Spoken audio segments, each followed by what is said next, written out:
Delhi is reeling under a heat wave and a power crisis.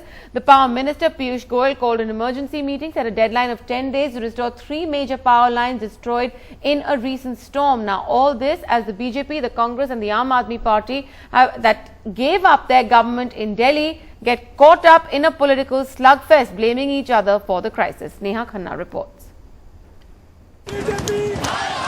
Roads of West Delhi held hostage as angry protesters desperately tried to draw the attention of officials to the abysmal power situation in the area. They say several electricity towers in the area collapsed in the massive storm that hit Delhi late last month.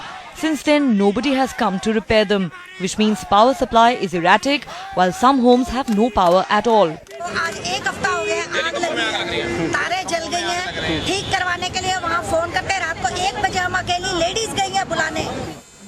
Last evening, parts of the city spent more than 6 hours without electricity after several power transmission lines tripped. Immediately, Union Power Minister Piyush Goyal swung into action, calling an emergency meeting this morning. The minister claimed the government was on the job. We will work 24/7 and get them up and about, latest within 2 weeks. Internal deadline is 10 days. But just minutes into the press conference came this attack on the previous Congress regime led by Sheila Dikshit. Clearly the lack of decision making, the lack of investment in infrastructure, the lack of any forward planning in the last 12 years since 2002. The Congress retaliated. If there has been nothing done, how this demand was met and why there was no issue of electricity in Delhi during Congress regime? While the Aam Aadmi Party pounced on an opportunity to target the centre, triggering a fresh round of face-off. Bharatiya Janata party को अब याद करना पड़ेगा कि वो विपक्ष में नहीं है, वो सरकार में है और दिल्ली में अगर बिजली की कमी होती है, दिल्ली में अगर बिजली के इस तरह की कटौती होती है तो उसके लिए वो जिम्मेदार है। अपने मुख्यमंत्री अरविंद केजरीवाल, जिन्होंने कांग्रेस जिसने 15 साल दिल्ली में शासन किया, उसके साथ मिलकर यहाँ 49 दिन सरकार चलाते हुए किसी तरह का कोई काम नहीं किया धरने प्रदर्शन के अलावा, उनसे जाकर हिसाब किताब लें। And in this game of political one-upmanship, bureaucrats have not been spared either. Just yesterday, the Delhi unit of the Congress protested outside the office of the Delhi Chief Secretary, even holding him hostage for close to 2 hours. Even as the political blame game over the issue continues, all that Delhiites are hoping for and desperately is immediate respite and some semblance of normalcy to return. In New Delhi, Neha Khanna for NDTV. Right, well, to discuss this crisis-like situation in Delhi, Nalin Kohli, of course, the BJP stays with us in the studio. In the studio also, the former Secretary in the Ministry of Power, Mr. Anil Razdan. Thank you very much for being with us.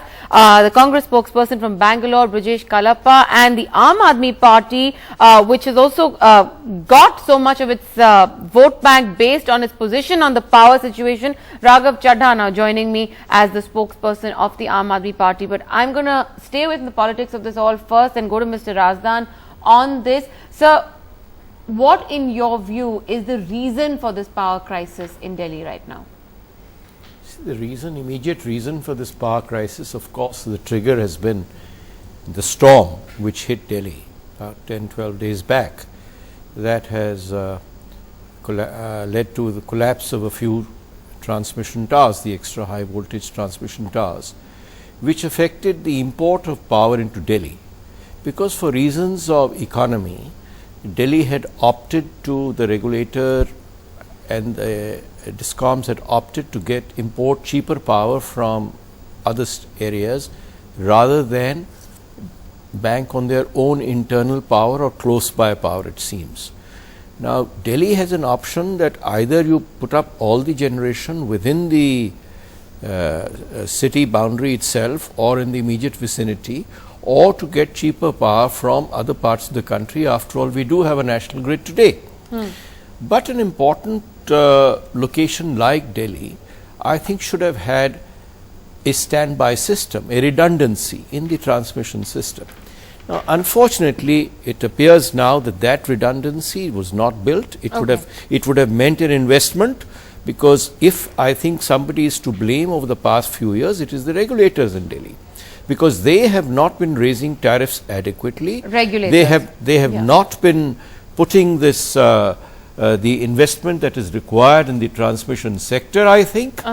And I think even right now, rather than the executive coming into play, I think the regulator should have taken charge of the situation and given out a schedule as to when you are meeting this kind of an energy shortage or a peaking shortage, who should shut down at what point of time, what load regulation must be done. But also essentially you're making the point that the regulators and the distributor suppliers need to redefine and review the tariffs as well from time to time in order to share that burden as well with the consumer. But Raghav Chadha of the Aam Aadmi Party, I want to bring this directly to you, because the Aam Aadmi Party took to the streets and protested against any power price hikes. Yet at the same time, as Mr. Razdan is pointing out, there's only so much that the power supply can generate if nobody is willing to pay for it.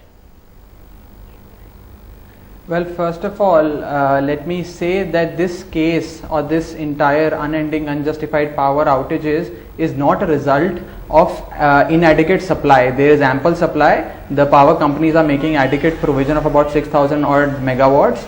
And the maximum consumption until now has been about 5,600, so they still should have had 400 megawatts of additional power. So it is clearly not the case of lack of adequate supply. It is what the Union Home Minister has explained, a result of the transmission and distribution issues of power. Now, if that is the issue, what Mr. Piyush Goyal has pointed out, then there are the following points that need to be answered. Number one, why was these issues not discovered on the 1st of May or on the 2nd of May? Why these 10 days of unjustified harassment to the people of Delhi?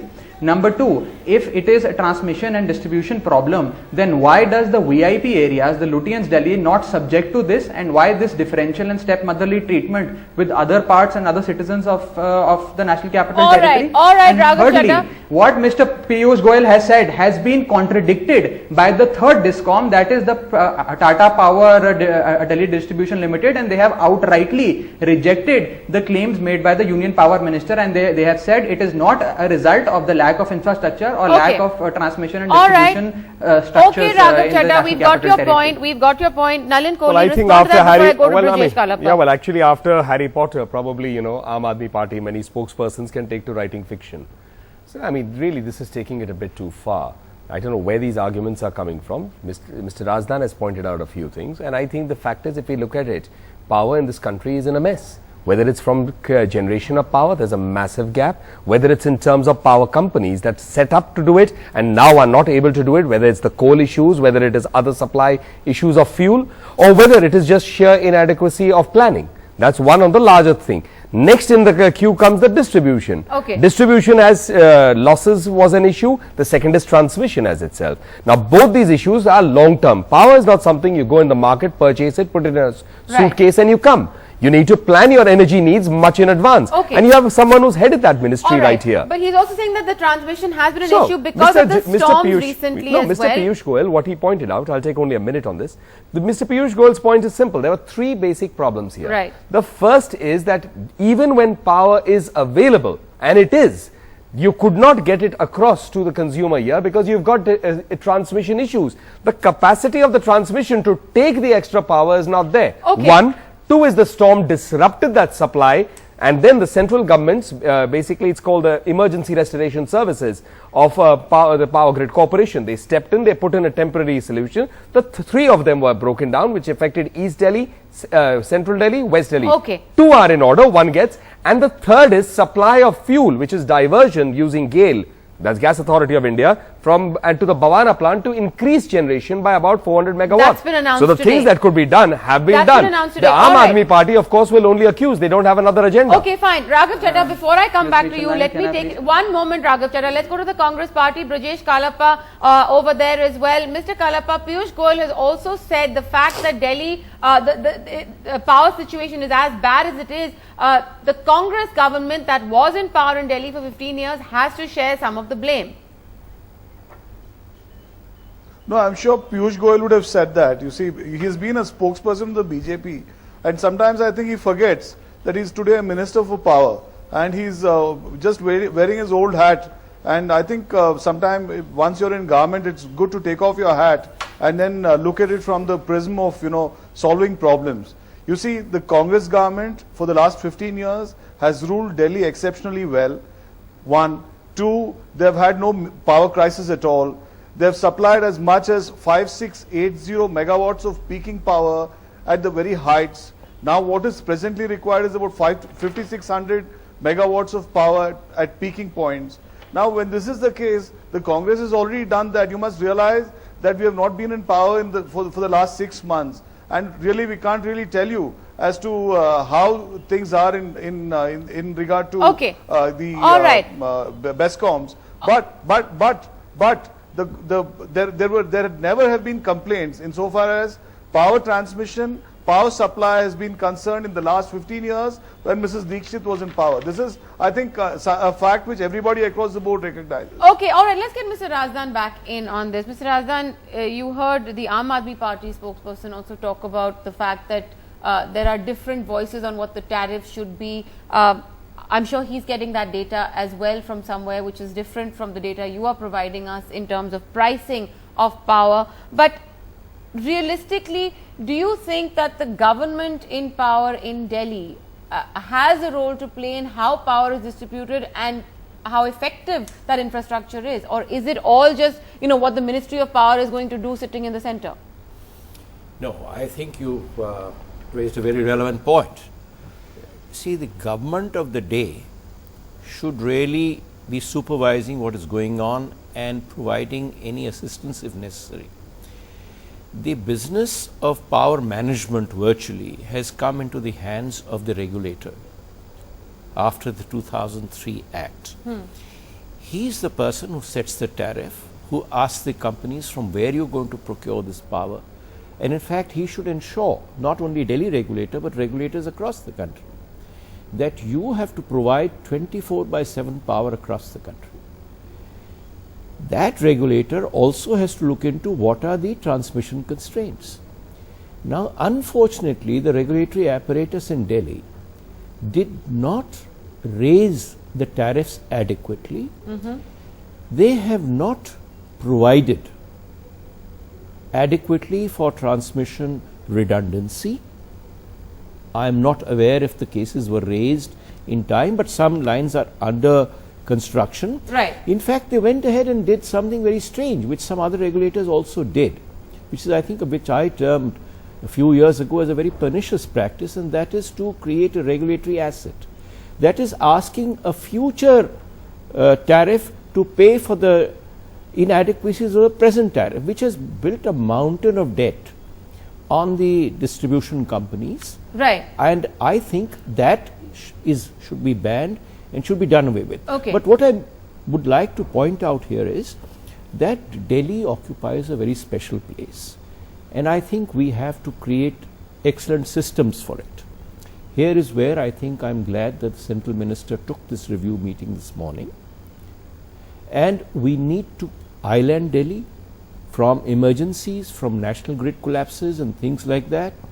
We need to see that the essential services are also built up. We can build up gas-based stations, but that would be total emergency, because that is going to be expensive power. Okay, are you saying that then that's the centre's responsibility, or the Delhi government, whoever is in government in Delhi, their responsibility is a shared responsibility? Because right now Delhi doesn't have a government. No, at the moment it doesn't. It is administered by the centre, but power is a concurrent subject. Essentially is a responsibility of the respective state government. But in this situation in Delhi, Delhi is a peculiar situation, and I would say that I was the power secretary when the Commonwealth Games were coming up. So much infrastructure came up in Delhi at the cost of central government. So what do you say to the Aam Aadmi Party when they're going on about how certain parts of Delhi have it and Delhi can sort of provide power? Yes, Raghav Chadha, let Mr. Razdan respond to you. We'll coming back to you in just a second. You see, these are some distribution issues. I think we must recognize that the transmission system which supplies power to different parts of the city is under great stress. The ERS, which Mr. Kohli just mentioned, is just an emergency system to keep virtually essential services going. Okay. I would say that even the tower designs should be looked into. Okay, Because so- I do not like these towers collapsing in this kind of a storm. It is something unusual. If the pattern of the wind has changed, that it is a torque wind instead of a straight uniform force, we should have it examined by somebody other than who has designed So- those towers.